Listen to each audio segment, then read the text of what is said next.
Sabi daw nila kapag networker ka, ang kaya mo lang bilhin daw, mga magarang sasakyan, bahay, mga trip sa ibang bansa. Actually ngayong araw, papatunayan namin sa inyo na ibang AIM Global.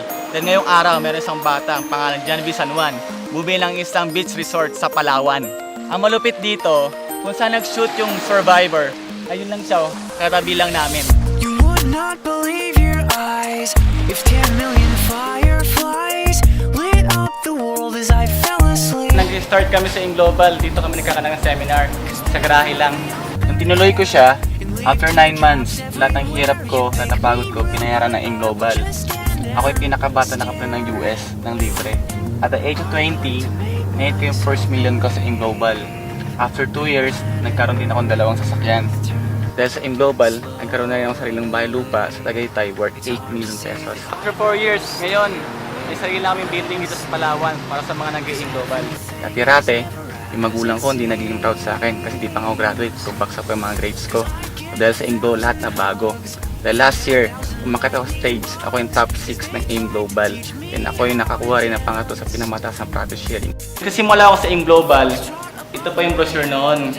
Pangarap ko lang dati makasama sa mga nagkakotse dito, mga naging milyonaryo. Ginawa ko, pabalik mo lang sa office noon, nakipag-meet sa mga top earners, nakipag-meet sa mga may-ari. Kami ng advice, araw-araw, gabi-gabi, yun ang ginagawa namin.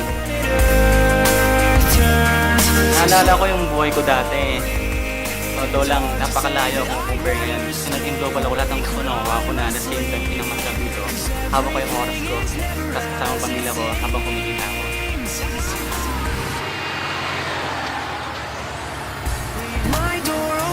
Akala ko lahat ng pangarap ko nakuha ko na. Yung palang simula pa lang. Dahil sa AIM Global, nakuha ko ultimate dream car ko na Camaro. Dati napanood ko lang sa Transformers. Pero ngayon, si Bumblebee, kotse na ni Janvi.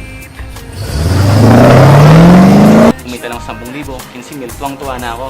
Pero ngayon, na-experience ko sa AIM Global, kumita pa ng almost million. Ano kayo pakiramdam nun? Hindi ko ma-explain. Mas nakaya mo yung pangarap mo kaya sa ibang tao. Kasi kapag ginawa mo yun, for sure, effort na lalabas yun, mas malaki. And pangalawa, dapat meron kang paniniwala sa sarili mo na kayang-kaya mo lahat. And huwag mo kakalimutan na kasama mo yung Diyos. Kasi nga, sa akin, nagsimula ako sa AIM, ang tumatak na sa utak ko, I can do all things through Christ who strengthens me.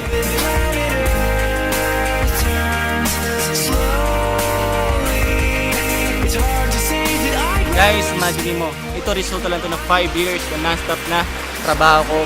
Pumunta na iba-ibang lugar, iba-ibang bansa. Pero kung isipin mo, sino ba naman ako para magkaroon ng ganun? Sa akong bata, sa akong undergraduate, first time ako mag-network. Ito lang isipin nyo, kung ako nga nagawa ko, ikaw kaya mo rin. Basta may pangarap ka, trabahoin mo lang sa AIM Global at ibigay sa'yo na. Because my dreams are bursting at the seams. At tumulang pawis ko.